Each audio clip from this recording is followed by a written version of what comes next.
নবী সাল্লাল্লাহু আলাইহি ওয়াসাল্লাম মার্কেটে গেলেন, পণ্য রাখা আছে মদিনার বাজারে, তিনি হাত ঢুকিয়ে দিলেন, দেখলেন ভিতরের অংশটা ভেজা। ওলামায়ে কেরাম যারা আছেন তারা এই হাদিসগুলো জানেন, ভেতরের অংশটা ভেজা। তো তিনি ব্যবসায়ীকে বলছেন যে এটা কি, ভিতরে ভেজা কেন, উপরে শুকনা কেন? তো সেই ব্যবসায়ী বলছে যে এভাবেই আমি পণ্য বিক্রি করি, যার ইচ্ছা হয় সে নিবে, যার ইচ্ছা হয় সে নিবে না। নবীজি বলছে সাল্লাল্লাহু আলাইহি ওয়াসাল্লাম, তুমি কেন এটাকে উন্মুক্ত করে দিলে না?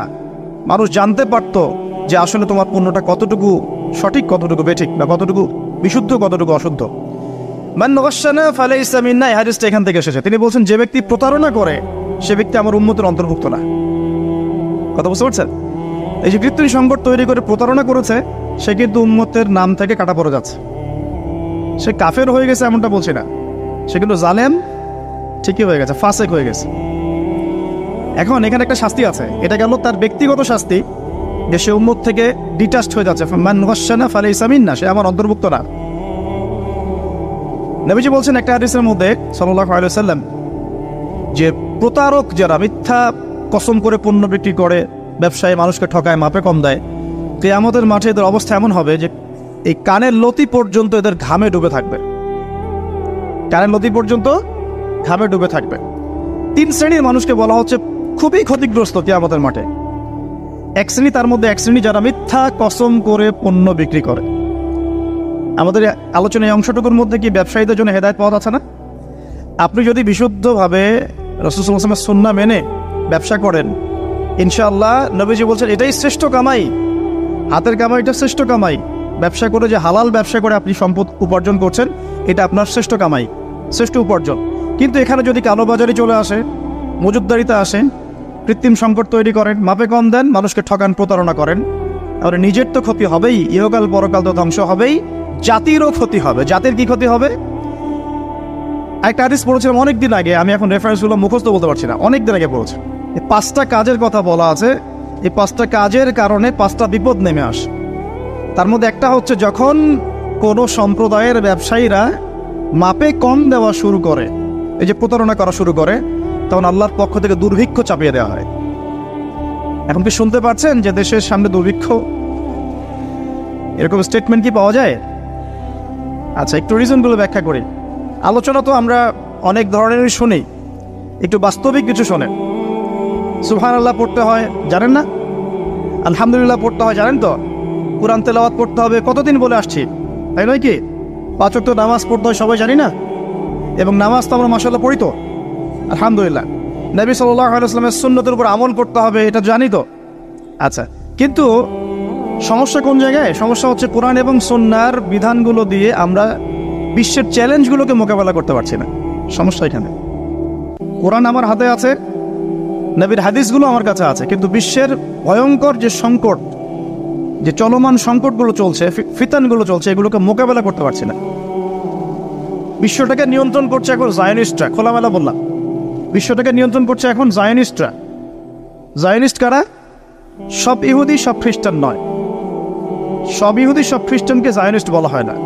ইহুদ এবং খ্রিস্টানদের মধ্যে যারা একে অপরের বন্ধু, তাদেরকে জায়নিস্ট বলা হয়। 1890 সালের পর থেকে এই মুভমেন্টটা সারা ওয়ার্ল্ডে তৈরি হয়েছে, এবং এখন 2022 সালের দিকে এসে বিগত প্রায় 50, 60, 70 বছর থেকে বিশ্বের বড় বড় প্রত্যেকটা ডিপার্টমেন্ট এরা নিয়ন্ত্রণ করছে। মিডিয়া ওদের হাতে। আপনার এই যে ইন্টারনেট সেকশনগুলো, আপনি যত অ্যাপস ইউজ করছেন, সার্চ ইঞ্জিন ইউজ করছেন, স্মার্টফোন ইউজ করছেন, সফটওয়্যারসগুলো ইউজ করছেন, সব কিছু ওদের। প্রযুক্তি, যত বড় বড় প্রযুক্তিগত প্রতিষ্ঠান আছে, সব ওদের। মিসাইলস, যত নিউক্লিয়ার মিসাইলসগুলো আছে, পাশাপাশি পারমাণবিক এবং থার্মোনিউক্লিয়ার বলে, নিউক্লিয়ার এবং থার্মোনিউক্লিয়ার যত অস্ত্রগুলো আছে, বেশিরভাগই ওদের কাছে। পৃথিবীর সবচেয়ে দামি সম্পদ এখন হচ্ছে ব্ল্যাক গোল্ড, অয়েল বলা হয়। এটা সবচেয়ে বেশি রিজার্ভ ওদের কাছে আছে, মাটির নিচে।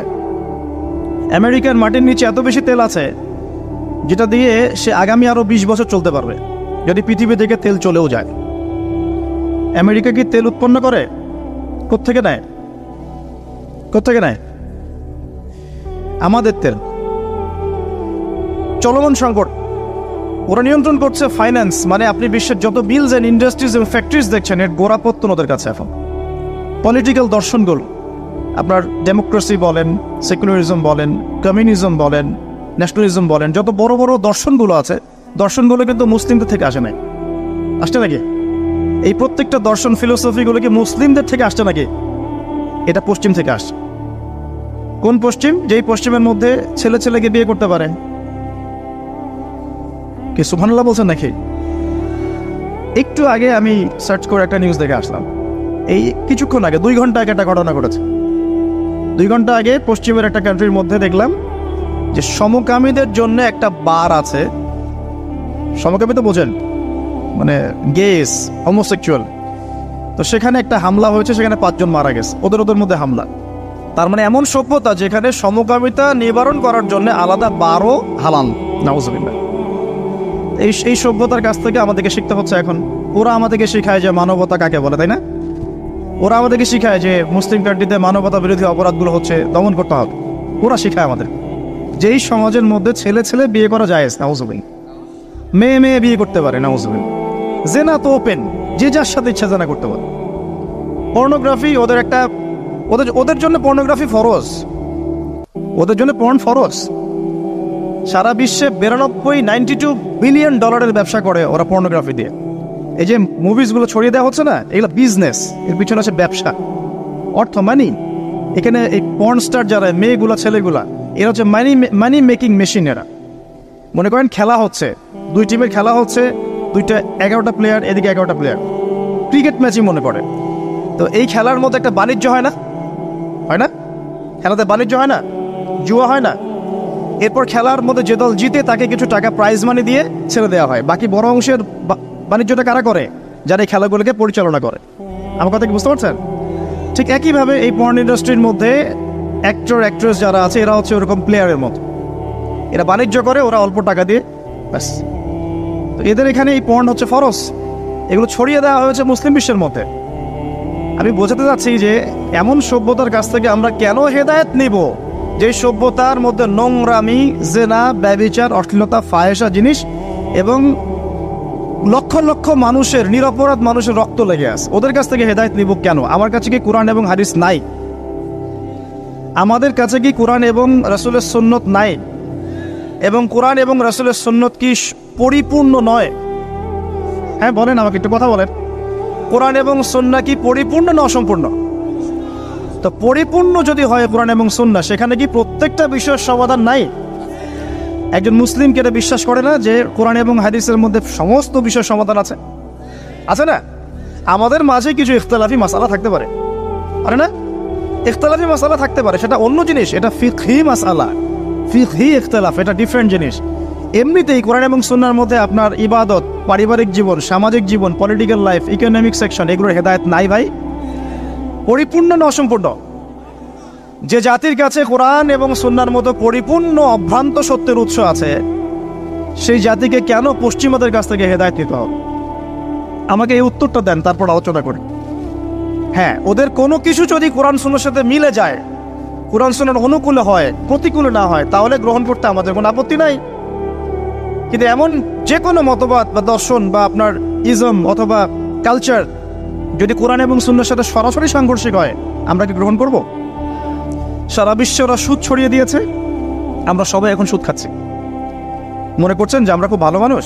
সুদের ছিটা ফোঁটা আমাদের গায়েও লাগছে। ইকোনমিক সেকশন নিয়ে পড়াশোনা করেন। আমি রিকোয়েস্ট করবো, আল্লামা তাকি উসমানীর কিছু ইকোনমিক্সের বই আছে, পড়েন। পাশাপাশি এই যে ইন্টারন্যাশনাল কোঅর্ডিনেটিভ ফান্ড সম্পর্কে পড়েন।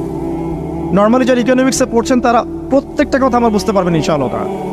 এই যে পেপার মানির কথা বলেছিলাম, এগুলো কোনো ভবিষ্যৎবাণী নয়, এগুলো বর্তমান। পেপার মানি যে থাকবে না, এটা কোনো ভবিষ্যৎবাণী নয়, এটা হচ্ছে বর্তমান। শুধু পেপার মানি না, এই যে ডলারকে দেখছেন সারা ওয়ার্ল্ডে দাপটের সাথে ঘুরে বেড়াচ্ছে না, দেখবেন একসময় ডলারও থাকবে না ইনশাআল্লাহ।